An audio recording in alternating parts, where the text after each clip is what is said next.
نے دیکھا انہیں ایک نظر، اس نظر کی بصارت پہ لاکھوں سلام۔ وہ دسوں جن کو جنت کا مشدہ ملا، اس مبارک جماعت پہ لاکھوں سلام۔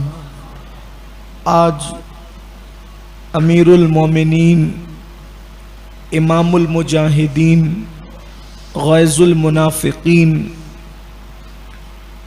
جانشین رسول سیدنا عمر ابن خطاب رضی اللہ تبارک و تعالی عنہ کا یوم شہادت گزرا۔ ایک تاریخ کے مطابق، ایک قول کے مطابق ذی الحجہ کی 26 تاریخ تھی جس دن آپ نے جام شہادت نوش فرمایا، اور ایک قول کے مطابق ماہ محرم الحرام کی پہلی تاریخ تھی جس میں آپ نے جام شہادت نوش فرمایا۔ تاریخ میں اختلاف ہوتا رہتا ہے، لیکن ہم چونکہ تقریباً 25 سالوں سے کم و بیش اسی تاریخ میں فاروق اعظم رضی اللہ تعالیٰ کی سیرت طیبہ کا جلسہ کرتے آئے ہیں، اس لیے اپنی قدیم روایت کو برقرار رکھتے ہوئے آج بھی ہم سیدنا فاروق اعظم رضی اللہ تعالیٰ کی مبارک زندگی کا تذکرہ کرنے کی سعادت حاصل کر رہے ہیں۔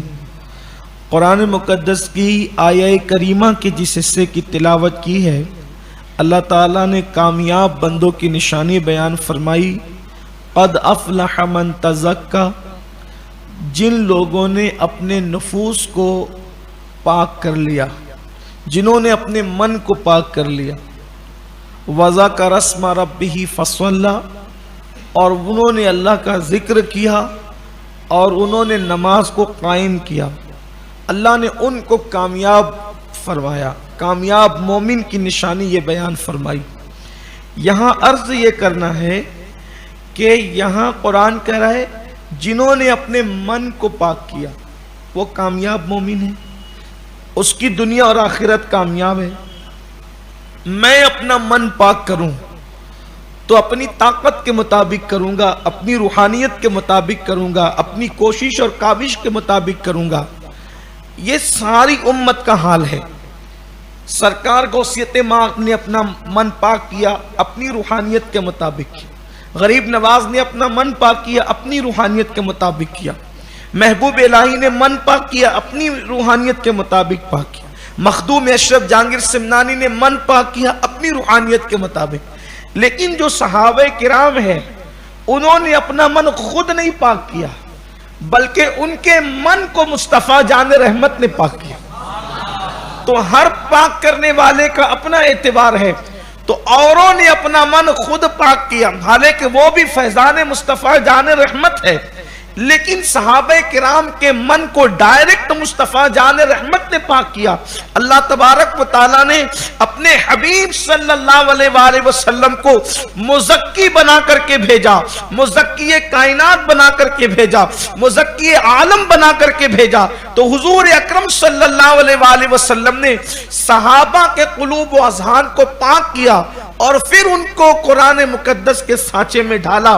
انہی ہستیوں میں خصوصیت کے ساتھ جو شخصیات صحابہ کرام میں، اس میں دوسرے نمبر پر امیر المومنین سیدنا فاروق اعظم رضی اللہ تعالیٰ کی ذات ہے۔ افضل البشر بعد الانبیاء بتحقیق سیدنا ابوبکر صدیق ہے، اور مرتبے میں ان کے بعد سیدنا عمر ابن خطاب رضی اللہ تعالیٰ کی ذات ہے۔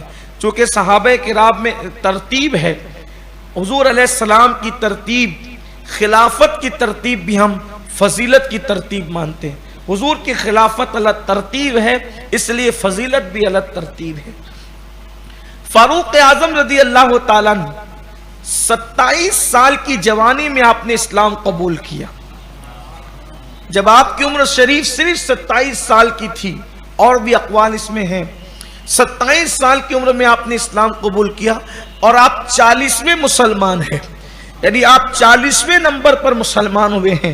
اور جب آپ نے اسلام قبول کیا تو 40 کا عدد پورا ہو گیا، اور جب 40 کا عدد پورا ہوا تو آپ کے اسلام قبول کرنے پر اللہ نے قرآن میں آیت نازل فرمائی کہ اے محبوب اللہ بھی آپ کے لیے کافی ہے اور جتنے مومنین آپ پر ایمان لائے وہ سارے مومنین آپ کے لیے کافی ہیں. جو آپ کی اتباع کرتے ہیں وہ مومنین اللہ بھی کافی. حسبک اللہ، اللہ کافی آپ کے لیے. اور وہ لوگ جو آپ کی اتباع کرتے ہیں وہ بھی کافی آپ کے لیے. یعنی اب معاذ اللہ صرف سمجھانے کے لیے کہ اگر ان 40 کے بعد کوئی مسلمان نہ بھی ہو تو تب بھی غلبہ اسلام کے لیے اتنے ہی کافی ہے. کب کا یہ کافی ہے؟ جب حضرت فاروق اعظم اسلام لائے. اور آپ کا اسلام لانا، چونکہ آپ کی سیرت طیبہ پر آج گفتگو ہونی ہے، تو آپ کا اسلام لانا یہ مصطفیٰ جان رحمت صلی اللہ علیہ وآلہ وسلم کی مراد تھی اور تمنا تھی. اللہ کے حبیب علیہ السلام نے مانگا تھا اللہ سے طلب کیا تھا، مانگا تھا. جس وقت میرے آقا علیہ الصلوۃ والتسلیم نے دعا کی، شب جمعہ تھی، اے اللہ عمرو ابن ہشام اور عمر ابن خطاب ان دونوں میں سے کسی ایک عمر کو ایمان کی دولت عطا فرما اور اس کے ذریعے سے اسلام کو عزت عطا فرما. اللہ کے رسول علیہ السلام دعا کریں کس کے ذریعے سے عزت ملے اسلام کو؟ یا تو عمرو ابن ہشام کے ذریعے سے یا عمر ابن خطاب کے ذریعے سے. اللہ تبارک و تعالیٰ نے فاروق اعظم کو ایمان کی دولت عطا کی. عمر ابن ہشام کون تھا؟ یہ ماموں تھا حضرت فاروق اعظم کا. عمر ابن خطاب کا ماموں تھا یہ عمرو ابن ہشام. اس کو ہم آج کل جو پہچانتے ہیں وہ ابو جہل سے پہچانتے ہیں. اس کو ہم ابو جہل کہتے ہیں، اس کا اصل نام عمرو ابن ہشام تھا. آقا علیہ السلام نے فرمایا 2 عمر میں سے کسی ایک کے ذریعے سے اسلام کو عزت عطا فرما. اصل میں عربی زبان میں جو ہے وہ عمر اور عمر میں فرق بس اتنا ہوتا ہے کہ لکھتے ہیں عمرو واو کے ساتھ اور پڑھتے ہیں عمر واو کے ساتھ. وہ تو جس سے واو ہو تو اس کو عمر نہیں پڑھیں گے، اس لیے اس کو عمر پڑھیں گے. تو یہ عمرو ابن ہشام، تو چونکہ عرف کی بات ہے تو کہا 2 عمر میں سے کسی ایک کو ایمان کی دولت عطا فرما اور اس کے ذریعے سے اسلام کو عزت عطا فرما. تو اللہ تبارک و تعالیٰ نے حضرت عمر ابن خطاب کے ذریعے سے جو ہے وہ اسلام کو عزت عطا فرما. اسلام کو عزت ملی ہے. حضرت فاروق اعظم کے لیے حضور نے دعا فرمائی ہے. عمر کے ذریعے اللہ نے اسلام کو عزت دی. حالانکہ اسلام تو عزت والا ہی ہے، اسلام عزت والا ہی تھا، اسلام عزت والا ہی رہے گا. لیکن کبھی کبھی یہ باتیں اس لیے کہی جاتی ہے تاکہ اس سے ہستی کی عزت اور عظمت کی طرف اشارہ کرنا ہوتا ہے. میرے آقا صلی اللہ علیہ وسلم کے پیارے دیوانوں، اور پھر جس دن فاروق اعظم نے اسلام قبول کیا اس دن اللہ کے رسول نے نعرہ تکبیر بلند فرمایا. جب ہم تکبیر بلند کرتے ہیں نا اللہ اکبر، تو حضور علیہ السلام نے تکبیر بلند فرمائی. جب حضرت فاروق اعظم پڑھ رہے تھے اشہد ان لا الہ الا اللہ واشہد ان محمدا عبدہ ورسولہ، تو اس وقت اللہ کے رسول علیہ السلام اتنا خوش ہوئے کہ آقا علیہ السلام نے خود تکبیر بلند کی. اور جب اللہ کے رسول نے تکبیر بلند فرمائی تو جو وہاں پر دار ارقم میں جتنے صحابہ تھے وہ سب کے سب انہوں نے جو تکبیر بلند کی تھی، مورخین لکھتے ہیں کہ اس دن مکۃ المکرمہ کی تمام پہاڑیاں گویا کہ تکبیر کی فضاؤں سے گونج گئی تھی، تکبیر کی آواز سے گونج گئی تھی. صحابہ اتنے خوش ہوئے تھے. اور پھر اسی وقت فاروق اعظم کے اسلام لانے کے بعد علل اعلان مسلمانوں نے حرم کعبہ میں نماز ادا کی.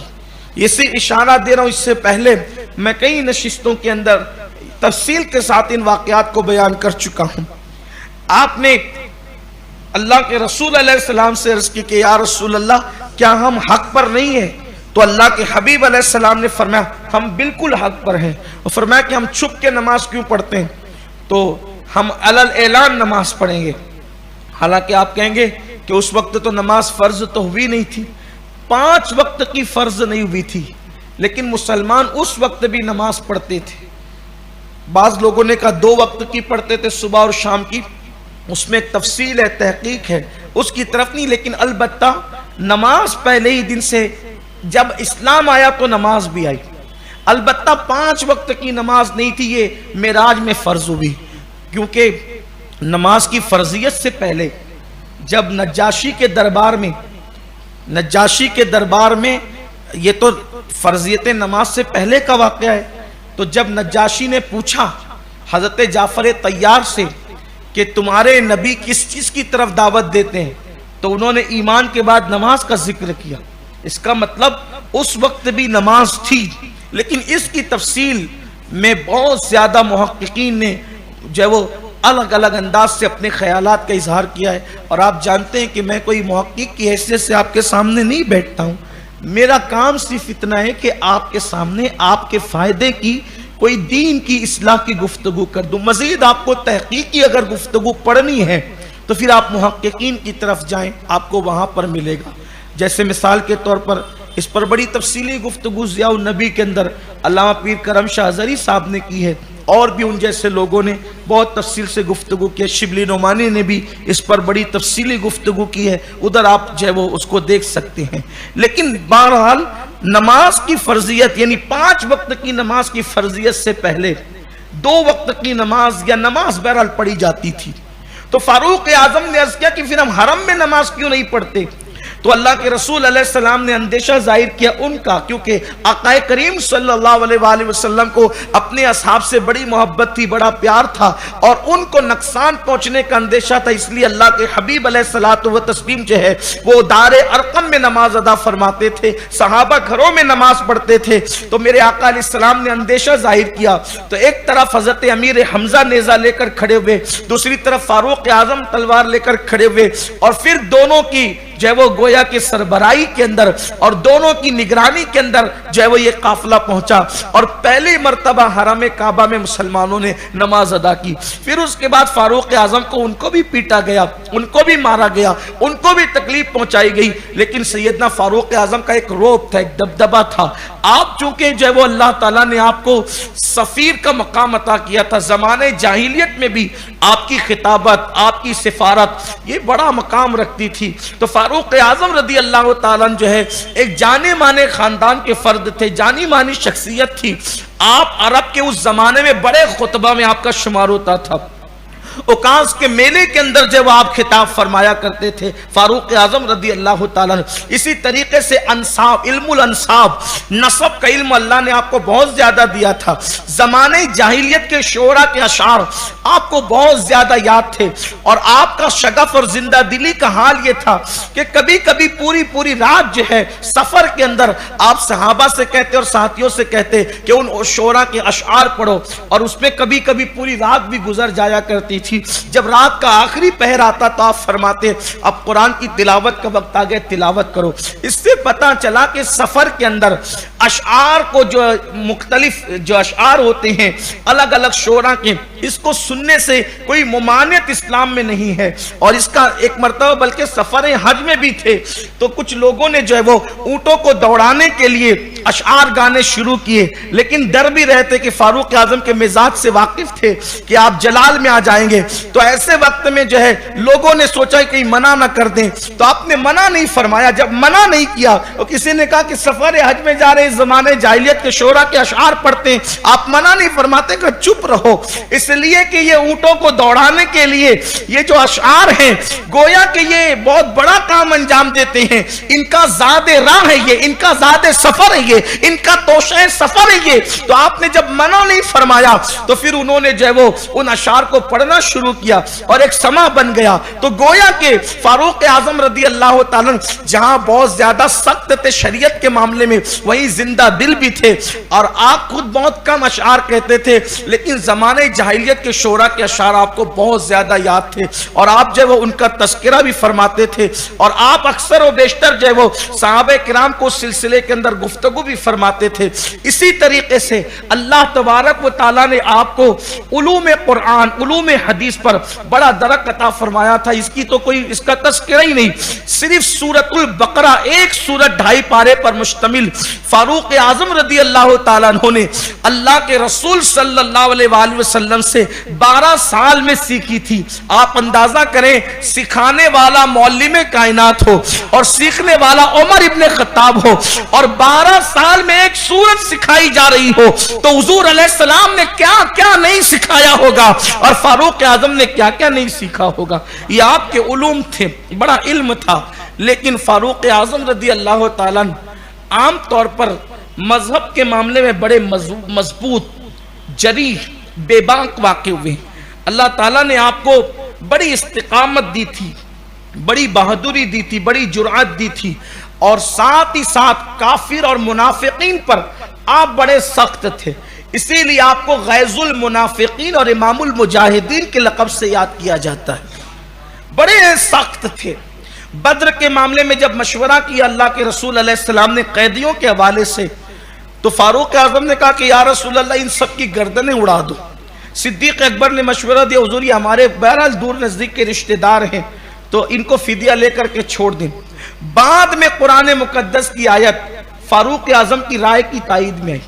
یہ صحابہ کرام میں یہ فاروق اعظم کی خصوصیت ہے، فاروق اعظم رضی اللہ تعالیٰ کی خصوصیت ہے یہ صحابہ کرام میں، کہ فاروق اعظم نے جب کوئی مشورہ دیا تو اکثر آپ کے مشورے کی تائید میں اللہ نے قرآن میں آیت نازل فرمائی۔ جیسے کہ بدر کے قیدیوں کا معاملہ، صرف اشارہ دینا، بدر کے قیدیوں کا معاملہ ہو، پردے کا معاملہ ہو، ایک مرتبہ فاروق اعظم نے کہا یا رسول اللہ لوگ آتے ہیں وفود کے اندر، خواتین موجود ہوتی ہیں، لوگ ان کے چہرے پہ نظر لوگوں کی پڑتی ہے، کاش کہ پردے کا حکم دے دیا جائے۔ اللہ کے حبیب علیہ السلام کی بارگاہ میں یہ مشورہ وہ پیش کر رہے تھے، قربان جائے حضور کے غلاموں کی عزت اللہ نے کیسے بڑھائی کہ ادھر انہوں نے پردے کا مشورہ دیا، اللہ نے پردے کا حکم نازل فرمایا۔ اسی طرح شراب کے متعلق کوئی واضح حکم نہیں تھا، فاروق اعظم رضی اللہ تعالیٰ نے ایک دعوت کے متعلق جب سنا، ایک دعوت دی گئی، اس دعوت کے اندر جو ہے وہ شراب کا دور چلا، اور جب شراب کا دور چلا تو اس میں ایسے معاملات ہوئے کہ کسی ایک نے کسی کے سر پہ اونٹ کی کھوپڑی جائے، اونٹ کی ہڈی جبڑے کی اس سر پہ مار دیا، سر پھٹ گیا۔ فاروق اعظم نے عرض کی مولا کوئی واضح حکم شراب کے متعلق نازل فرما دے۔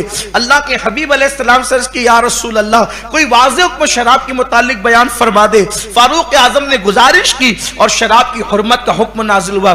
اسی طریقے سے فتح مکہ کے موقع پر جب کعبے کا طواف کیا اللہ کے رسول علیہ السلام نے، حضور چاہتے تھے کہ نماز واجب الطواف کہاں پڑھی جائے، نفل نماز طواف کی کہاں پڑھی جائے، تو فاروق اعظم نے مشورہ دیا یا رسول اللہ مقام ابراہیم کے پاس آپ نماز پڑھیں۔ ادھر فاروق اعظم مشورہ دیتے ہیں، ادھر واتخذوا من مقام ابراہیم مصلی، آیہ کریمہ نازل ہوتی ہے۔ گویا کہ فاروق اعظم کے مشورے کی، ان کے رائے کی تائید میں اللہ نے قرآن میں کم و بیش 22 آیات کریمہ کا نزول فرمایا، 22 آیتوں کو نازل کیا گیا۔ یہ فاروق اعظم رضی اللہ تعالیٰ عنہ ہے۔ جس دن سے اسلام قبول کیا ہے اس دن سے پوری زندگی اسلام کے لیے وقف کر دی۔ آپ کا عشق رسول، آپ کی خشیت ربانی، اس پر وقت رہا تو آخری میں گفتگو کریں گے۔ دین پر جو آپ نے سختی کے ساتھ عمل فرمایا اس کا تذکرہ کرنا چاہتا ہوں، اور بالخصوص وہ بھی آپ کے دور خلافت میں جب آپ دوسرے خلیفہ ہوئے، چونکہ آپ کو خلیفہ مقرر کیا سیدنا ابوبکر صدیق رضی اللہ تعالیٰ عنہ۔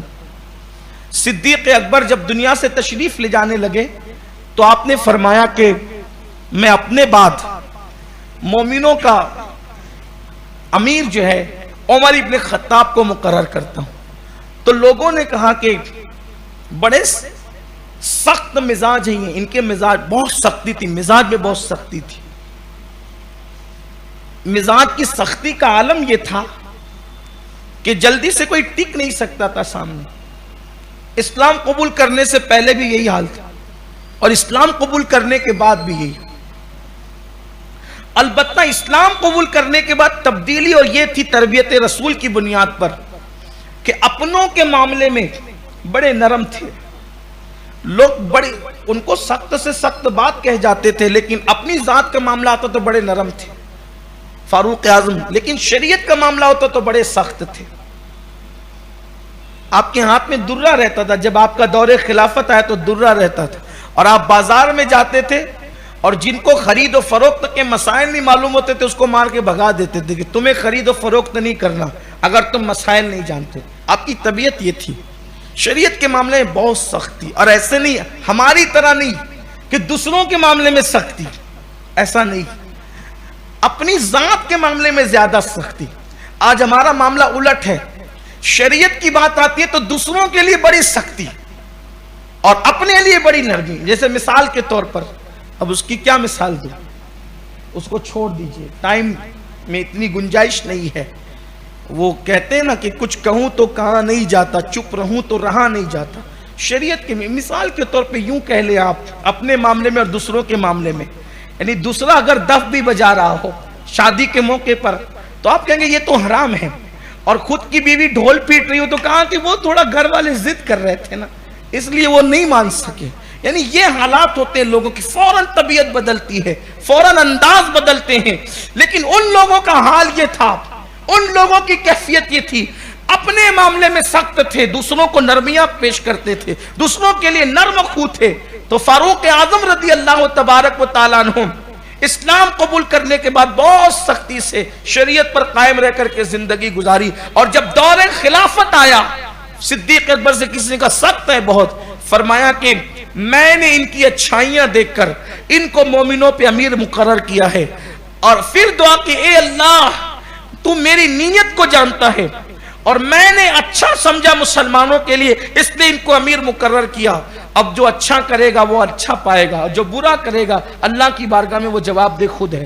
فاروق اعظم جب کھڑے ہوئے، پہلا خطبہ دیا آپ نے، خلافت کی منصب کو قبول کرنے کے بعد جو آپ نے پہلا خطبہ دیا، پہلے خطبے کے الفاظ تھے، اے اللہ میں بہت سخت ہوں، اے اللہ میں بہت سخت ہوں، تو مجھے نرم کر دے، اللہ میں بہت سخت ہوں تو مجھے نرم کر دے، اور میرے مولا میری ذات سے اسلام اور مسلمین کو نفع ہو، اور میری ذات سے اسلام اور مسلمین کو نقصان نہ ہو۔ اور پھر فاروق اعظم رضی اللہ تعالیٰ نے فرمایا، اے لوگوں میں تم پر امیر مقرر کیا گیا ہوں، اگر میں اچھا کروں، شریعت کے مطابق کروں تو تم میرا سپورٹ کرنا، ساتھ دینا، اور اگر میں شریعت کے خلاف کروں تو اس میں تم میری اتباع نہ کرنا، میری پیروی نہ کرنا۔ پھر سیدنا فاروق اعظم نے جو 10 سال بلکہ 10.5 سال خلافت کی امور کو انجام دیا، وہ اسلام کا بڑا سنہری دور ہے، بڑا خوبصورت دور ہے۔ سب سے زیادہ فتوحات فاروق اعظم کے دور میں، سب سے زیادہ اسلام کو ترقی فاروق اعظم کے دور میں، عجم کے علاقوں میں اسلام کی وسعت فاروق اعظم کے دور میں، شام فتح ہوا فاروق اعظم کے دور میں، ایران فتح ہوئے فاروق اعظم کے دور میں، مصر کی سرحدوں پر اسلام کا پرچم لہرایا فاروق اعظم کے دور میں، افریقہ کے جنگلوں تک اسلام پہنچا فاروق اعظم کے دور میں۔ گویا کہ فاروق اعظم کا دور بہت خوبصورت دور ہے۔ اسی دور کے متعلق اقبال نے کہا تھا، دی اذانیں کبھی یورپ کے کلیساؤں میں اور افریقہ کے تپتے ہوئے صحراؤں میں، دشت تو دشت ہے دریا بھی نہ چھوڑے ہم نے، بحر ظلمات میں دوڑا دیے گھوڑے ہم نے۔ فاروق اعظم رضی اللہ تعالیٰ عنہ کس شان کے آدمی تھے، فکر کیا تھی، ان کی فکر کا اندازہ کریں، ان کی زندگی کیسی گزرتی تھی۔ جب آپ خلیفہ بن گئے تو آپ نے اجلہ صحابہ کرام کو جمع کیا، یعنی جو صحابہ کرام میں بہت چنندہ اور منتخب صحابہ تھے، صاحب الرائے تھے، جن کو بہت زیادہ صحابہ بھی عزت کی نظر سے دیکھتے تھے، ان کو جمع کیا۔ فرمایا میں تجارت کرتا ہوں، اور اب چونکہ مجھے مسلمانوں کا امیر بنا دیا گیا ہے، اب میں تجارت نہیں کر سکوں گا، تو میرے لیے کوئی وظیفہ مقرر کیا جائے بیت المال سے۔ خود آپ نے فرمایا میرے لیے بیت المال سے کوئی وظیفہ مقرر کرو۔ اب یہاں پر صحابہ کرام کی فکر دیکھیں، صحابہ کرام کی سوچ دیکھیں۔ کسی کی کسی سے دوستی ہوتی ہے تو دوستی کی بنیاد پر آدمی چاپلوسی کرتا ہے کہ اس کی نظر میں، اور پھر وہ بھی جو منصب پانے والا بندہ ہے، جس کو کوئی منصب مل رہا ہو، بڑا عہدہ مل رہا ہو، لوگ تو اس کی خوشی چاہیں گے، اس کی چاپلوسیاں کریں گے۔ لیکن وہ کیا لوگ تھے، ان کے دلوں کا تزکیہ، میں نے شروع میں کہا نا، ان کے دلوں کا تزکیہ رسالت مآب صلی اللہ علیہ وآلہ وسلم نے خود کیا تھا، مصطفیٰ جان رحمت صلی اللہ علیہ وآلہ وسلم نے خود کیا تھا۔ تو صحابہ کرام مشورہ دیتے رہے، اتنا کر لے، اتنا کر لے، اتنا کر لے۔ اس محفل میں مولائے کائنات موجود تھے، لیکن چپ اور خاموش بیٹھے ہوئے تھے۔ فاروق اعظم نے کہا علی تم کچھ کہو، تو مولائے کائنات نے فرمایا انتہائی کم درجے کا جو بہت ہلکی کوالٹی کا کھانا ہوتا ہے اتنا کھانا جتنا ہوتا ہے وہ، اور جو انتہائی ہلکی کوالٹی کا لباس ہوتا ہے وہ، بس بیت المال سے تم کو دو چیزیں ملے گی شرعاً، کیونکہ گھر تمہارے پاس پہلے سے موجود ہے اور ضرورت کے لیے لباس اور کھانا ضروری ہوتا ہے، تو تمہارا اور تمہارے گھر والوں کا کھانا، لیکن وہ بھی کتنا؟ جو مدینے کے مسکین کھاتے ہیں وہ کھانا، اور جو مدینے کے مسکین کپڑا پہنتے وہ، بس بیت المال سے تم کو اتنا ہی دیا جائے گا۔ اللہ اکبر!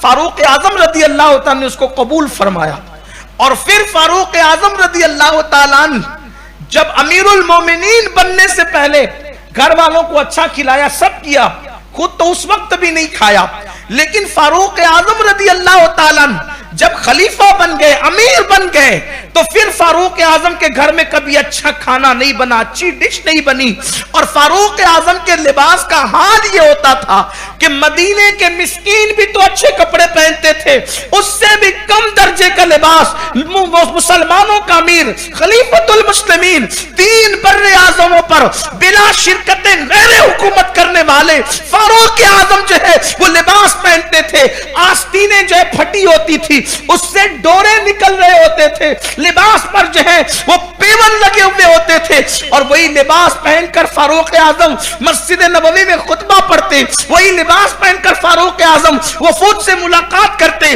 یہودی، عیسائی، مجوسی، بڑے بڑے سردار جس لباس میں بھی آتے، فاروق اعظم رضی اللہ تعالیٰ وہی لباس پہن کر کے بیٹھتے۔ اللہ اکبر! کبھی کبھی لوگوں کو ترس آتا، لوگ مشورے دیتے کہ آپ لباس تبدیل فرما لیں، بلکہ فاروق اعظم کا یہ بھی حال گزرا، ایک ہی جبہ تھا آپ کے پاس اور اسی پر زندگی گزرتی تھی، ایک ہی لباس پر، ایک ہی لباس پر زندگی گزرتی تھی۔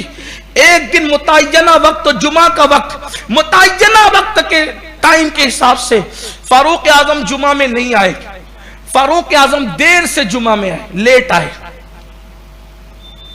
اس لیے کہ اس وقت تک تو ابھی اذان ثانی کا سلسلہ شروع نہیں ہوا تھا، ایک ہی اذان ہوتی تھی۔ اذان ثانی کا سلسلہ سیدنا عثمان غنی رضی اللہ تعالیٰ کے دور میں شروع ہوا، ایک ہی اذان ہوتی تھی اس وقت، رسول اللہ کے دور میں ایک اذان، صدیق اکبر کے دور میں ایک اذان، فاروق اعظم کے دور میں جمعہ کی ایک اذان، عثمان غنی کے دور سے دوسری اذان شروع ہوئی، اس کا پس منظر الگ ہے۔ تو فاروق اعظم جو ٹائم متعین تھا اس سے تاخیر سے تشریف لائے، لیٹ آئے، لوگ پہلے سے جمع تھے جمعہ کے اندر۔ ایک شخص نے کھڑے ہو کر کے کہا، عمر تم نے ہمیں مشقت میں ڈال دیا، ہمارا ٹائم چلا گیا، ہم کچھ آدمی آتا ہے تو کوئی نہ کوئی اپنا شیڈول لے کر کے آتا ہے، ہمارا ٹائم چلا گیا، ہمارا وقت تم نے تاخیر کر دی، لیٹ کر کے تم نے مسلمانوں کو مشقت میں اور تکلیف میں ڈال دیا۔ وہ عمر جس کے روب اور دبدبے سے کیسر و کسریٰ کے تاجدار کانپ جایا کرتے تھے، جب اپنی ذات کی بات آئی، کیا جرت تھی ان لوگوں کی، کسی کو بھی کھڑے ہو کے ٹوک دیتے تھے۔ آج اگر 4-6 شاگرد کس کے ہو جائیں، 10-12 مرید کسی کے ہو جائیں، 4-6 ماننے والے کسی کے ہو جائیں، آپ اس کی اصلاح نہیں کر سکتے، آپ اس کو عفو نہیں کر سکتے، لیکن تین بر اعظموں پہ حکومت کرنے والا بلا شرکت غیر امیر المومنین، جس کا ذکر توریت میں، جس کا ذکر انجیل میں، جس کا ذکر قرآن میں، جو مراد مصطفیٰ بنا ہو، وہ فاروق اعظم اگر جمعہ میں لیٹ آئے ہو، ایک صحابی کھڑے ہو کہتے آپ نے ہمیں مشقت میں ڈال دیا، تاخیر سے آپ تشریف لائے امیر المومنین۔ فاروق اعظم نے جواب کیا دیا، ذرا اس جواب کو توجہ سے سنیں۔ فاروق اعظم کا جواب کیا تھا؟ فاروق اعظم کہتے ہیں تم نے سچ کہا، تم نے سچ کہا، میں دیر سے آیا ہوں، لیکن دیر سے آنے کی وجہ اگر جان لو تو شاید تمہاری تکلیف اور اعتراض کا مداوع ہو جائے۔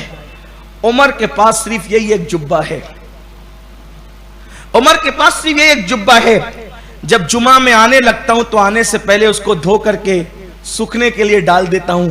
آج مدینے میں دھوپ نہیں تھی بلکہ بدلی تھی، ایک ہی جبہ تھا، سوکھنے میں تاخیر ہو گئی، اس لیے مجھے آنے میں بھی تاخیر ہو گئی۔ یہ مسلمانوں کے امیر ہیں، یہ مسلمانوں کے خلیفہ جن کی رسول اللہ نے تربیت کی ہے، اگر وہ چاہتے تو کیا نہیں پہن سکتے تھے، مگر وہ لوگ بیت المال کے پیسے میں پہننا نہیں چاہتے تھے. وہ لوگ بیت المال کے پیسے پہ عیش نہیں کرنا, وہ بہت شان وار. بلکہ ایک مرتبہ سیدہ عائشہ صدیقہ کو ترس آ گیا فاروق اعظم پر. بہت خوبصورت بات یاد آئی فاروق اعظم کے زہد پر, ان کے تقوی پر. اما عائشہ صدیقہ کو ترس آ گیا. اما حفصہ بنت عمر ابن خطاب, حضرت حفصہ ان کی بیٹی تھی اور ام المومنین بھی تھی, حضور کی بیوی بھی تھی. ماں عائشہ صدیقہ, ان دونوں کو ترس آیا تو کچھ صحابہ ان کو مزید کہنے لگے, امی جان یہ کسی کی سنتے نہیں ہیں, ان کا حال یہ ہے کہ یہ زیتون کا تیل روٹی پہ لگا کے کھاتے ہیں, وہ بھی آدھی روٹی, وہ بھی روز نہیں کھاتے. ان سے کہو کہ ذرا یہ کھائیں اور گھر والوں کو بھی کھلائیں, اور جو ان کے ساتھ اٹھتے بیٹھتے یہ ان کو بھی کھانے نہیں دیتے. ظاہر سی بات ہے مسلمانوں کو یہ کھانے نہیں دیں گے, یہ خود نہیں کھائیں گے, گھر والوں کو نہیں کھلائیں گے, تو ذرا ایک کام کرو, کیونکہ یہ سب کی بات کاٹ سکتے, آپ امہات المومنین ہیں, آپ رسول اللہ کی ازواج ہیں, آپ لوگ کی بات نہیں کاٹیں. پھر یہ اچھا پہنتے بھی نہیں, اچھا پہننے بھی نہیں دیتے کسی کو. کوئی اچھا پہن لے تو غصے میں آ جاتے ہیں. آپ کے دور میں بڑے معاملات سخت تھے, آپ لوگ ان کو سمجھائیں, یہ آپ کی بات مانیں گے. بہت امت دونوں ازواج پاک کو کچھ صحابہ نے, نوجوان صحابہ نے, کچھ تابعین نے خوب جو ہے وہ اس پر راضی کیا کہ آپ بات کریں, خود بات کریں. اب ان کی فکر کیا تھی, فاروق اعظم کی فکر کیا تھی پتہ ہے آپ کو؟ حضرت خالد بن ولید کو معزول کر دیا. معزول کیوں کیا؟ کہ ایک شاعر نے خالد ابن ولید کی شان میں شعر لکھا, تو آپ نے 1,00,000 درہم اس کو تحفے میں دے دیا. فاروق اعظم کا اعتراض یہ تھا کہ اگر وہ 1,00,000 درہم تم نے اپنی جیب سے دیے, اس کا مطلب تم اتنے مالدار ہو گے کہ 1,00,000 تم شاعروں کو دو, تو تم اپنا پیسہ بیت المال میں جمع کرا, ابھی غریب مسلمانوں کو اس کی ضرورت ہے, اور جو 1,00,000 درہم اپنی شان میں شعر سن کے کسی شاعر کو دے دے وہ مسلمانوں کا قائد نہیں رہ سکتا, آپ کو معزول ہونا پڑے گا. اور اگر بیت المال سے دیے تھے تو آپ کو حق کیا تھا بیت المال سے دینے کا؟ آپ نے ہٹا دیا ان کو. کس کو؟ کوئی معمولی آدمی کو نہیں. خالد کون؟ اللہ کی تلوار, سیف اللہ. ان کی کارکردگی کیا تھی؟ لوگوں نے کہا اللہ کی تلوار کو رسول اللہ نے نیام سے باہر کیا, آپ نے نیام میں ڈال دیا. فرمایا تو بات مت کر, بات یہ ہے, یہ شریعت کے مطابق ہے, فیصلہ یہی ہوگا. بلکہ کسی نے غصے میں آگے کہا کہ آپ نے خالد سے حسد کیا, وہ کہا کہ تو اپنے مسلمان بھائی کی تائید میں غصے میں آ گیا ہے. آپ نے یہ فرمایا, زیادہ پڑھ کے بات نہیں کہا, تو غصے میں آ گیا ہے. میں نے جو بات کی ہے اللہ کے قانون کے مطابق فیصلہ. یہ سوچ تھی, نہ اچھا کھاتے تھے نہ کوئی اچھا کھائے, اس کو کہتے تھے نہیں زہد اختیار کرو, تقوی اختیار کرو. اور اپنے ساتھیوں کو بھی کھانے نہیں دیتے تھے, گھر والوں کو بھی تو کھانے نہیں دیتے تھے. امہات المومنین کو کسی نے بہت کہا کہ آپ بات کریں. دونوں ازواج پاک فاروق اعظم کے پاس گئیں, دونوں خود گئیں. امیر المومنین نے کہا امی جان کیسے آنا ہوا؟ کہا ہم اس لیے آئے ہیں کہ آپ بہت مشقت کرتے ہیں, بہت زود کرتے ہیں, بہت تکلیف اٹھاتے ہیں. ہم چاہتے ہیں کہ آپ اچھا پہنے, اچھا پہننے دیں, اچھا کھائیں, اچھا کھانے دیں. فاروق اعظم نے امہات المومنین کو ایک سوال کیا, کہا امی جان ایک سوال کا جواب دے دے بس, کہ جس دن اللہ کے رسول کا وصال ہوا بتاؤ کیا اس دن حضور کے گھر میں فاقہ نہیں تھا؟ جس دن رسول اللہ کا وصال ہوا اس دن حضور کے گھر میں فاقہ نہیں تھا. حضور کے سرانے دوا کا ہونا تو دور کی بات, اس دن کائنات کے مالک, کونین کے مالک کے گھر میں فاقہ نہیں تھا. اور یہ مجھے بتاؤ کیا کبھی اللہ کے رسول علیہ السلام نے گیہوں کی روٹی کھائی؟ حضور علیہ السلام نے کبھی گیہوں کی روٹی کھائی؟ اللہ کے رسول علیہ السلام نے کیا سوکھے ٹکڑوں کو سرکے میں بھگا کر نہیں کھایا؟ اور کبھی سرکہ نہیں ہوا تو کبھی پانی میں, نمک کے پانی, اللہ کے رسول نے نہیں کھایا.